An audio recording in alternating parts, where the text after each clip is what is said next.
Art বেচতে যে আমায় রিলেশন করতে হবে একটা বিবাহিত মেয়ে হয়েও এবং ঘরে বাচ্চা রেখেও, এটা আমার আগে জানা ছিল না। তো চলুন আজকে এই সম্বন্ধে কথা বলবো।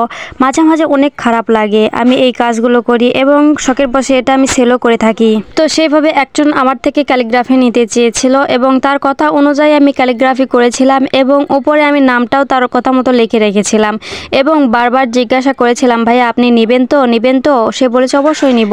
আর এটা আমার ভুল হয়েছিল যে তার কথা বিশ্বাস করে আমি ডেলিভারি চার্জ না নিয়ে আগে কাজ শুরু করেছিলাম। এর জন্য আমি পুরো কাজের টাকাটাই আগে নিয়ে নিই, কারণ অনেকেই কাজ শেষের পরে অনেক বাহানা দেখায়, পরে যে আর কাজটা নিতে চায় না, তখন আমার সময় রং দুটোই নষ্ট হয়ে যায়। তো আমার এইরকমই এই আর্টের ক্ষেত্রে হয়েছে। আমি যার কাছে এটা সেল করব বা যার থেকে অর্ডার নিয়েছিলাম তার থেকে অনেকবার জিজ্ঞাসা করেছিলাম, বলেছিলাম ভাই আপনি সত্যি শিওর নেবেন তো?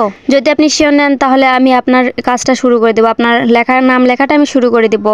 সে বলেছিল অবশ্যই। যখন আমার এই ক্যালিগ্রাফিটা করা শেষ হয়ে গেছে, যখন আমি পিক দিয়েছি, তখন কি বলে জানেন, আমাকে পাঠায় দেন, আমি টাকা দিব, আমি ডেলিভারি চার্জ আগে দিতে পারবো না, আগে পাঠায় দেন তারপরে টাকা দিব, হাতে দেখে তারপরে টাকা দিব।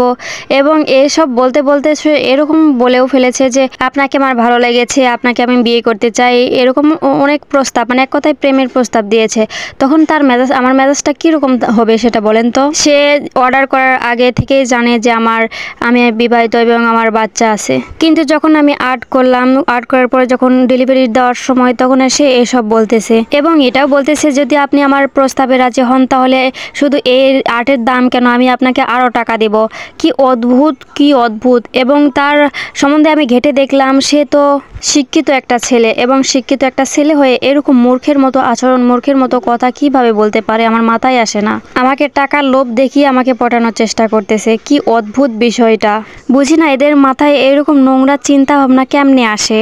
একজন অবিবাহিত ছেলে এবং স্মার্ট ছেলে, শিক্ষিত ছেলে হয়েও একটা বিবাহিত মেয়েকে এবং সাথে একটা সোনার টুকরা ছেলে আছে জেনেও সে এরকম প্রস্তাব দিচ্ছে, মানে ভাবতেও তো অবাক লাগে মানুষের বিবেক বুদ্ধি কতটা নিচু হলে এরকম একটা প্রস্তাব দিতে পারে। সে মনে করেছে যে আমি এরকম আর্ট নিতে চেয়েছি, যদি না নেই সে একটা বেকায়দার মধ্যে পড়বে। বললাম না হয় একটু বেকায়দায়, একটু হয়তো বা টাকা লস গেল, হয়তো 1 থেকে 2,000 টাকাই বা নষ্ট হলো, তো তার জন্য এরকম কুপ্রস্তাবে রাজি হব? মানে এরকম চিন্তা আসে কোথায় থেকে? এরা কি মানুষের বাচ্চা? সে আমাকে 30,000 টাকার লোভ দেখাইছে যে আপনি যদি আমার প্রস্তাবে রাজি হন আমি আপনাকে এখনই 30,000 টাকা পাঠাবো এই আর্টের বিনিময়ে। আরে পাগল, 30 কেন, আপনি আমাকে কোটি টাকা দিলেও আমি এই প্রস্তাবে রাজি হব না, কারণ আমি আমার স্বামীকে এতটাই ভালোবাসি যে তার থেকে আমার কোনো টাকার প্রয়োজন নেই। আমি তার ভালোবাসা দিয়েই সারা জীবন কাটিয়ে দিতে পারবো। আপনি আমার সম্বন্ধে খোঁজ নিয়ে দেখুন আমি কি রকম। আরে আমার স্বামী শূন্য পকেটেও আমি তার পাশে আছি, তাহলে আমার স্বামী এখন উপরে উঠতেছে, তাহলে আমি তার হাত ছেড়ে দেবো ভাবলেন কিভাবে? আপনি আমার সম্বন্ধে না জেনে আগেই এরকম কুপ্রস্তাব দিলেন। রাখুন আপনার আর্ট নেওয়া, আপনি নিতে চাইলেও আর কখনো আপনার কাছে আর্টই বিক্রি করব না। আমি এই আর্টটা এখনই রং দিয়ে সব মিশাই দেব এবং অন্য একটা আর্ট তৈরি করব। এবং আমার এই ভিডিওর মাধ্যমে সবাইকে এটাও জানিয়ে দিচ্ছি, যারা এরকম আমার থেকে কিছু কিনতে চান, আর্ট অথবা ক্যালিগ্রাফি অথবা পেন্টিং অথবা আমার হাতের যে কোনো কাজ, এরকম আজে বাজে চিন্তা নিয়ে কখনো আমার কাছে অর্ডার করতে আসবেন না। এছাড়াও এরকম মনে করে কখনো আসবেন না যে আমি ফেক নাকি, আগে টাকা দেব কি দিব না। আগেই সবাইকে বলে রাখছি, অর্ডার করার সাথে সাথে কিন্তু আপনাকে টাকা দিতে হবে, পুরোটা না হলে কিছু টাকা দিতে হবে। আজকে এই কাজটা আমার নতুন না, এরকম অনেক আমি ছেঁকা খাইছি কাজে, তারপরে আমি কিন্তু শক্ত হয়ে গেছি।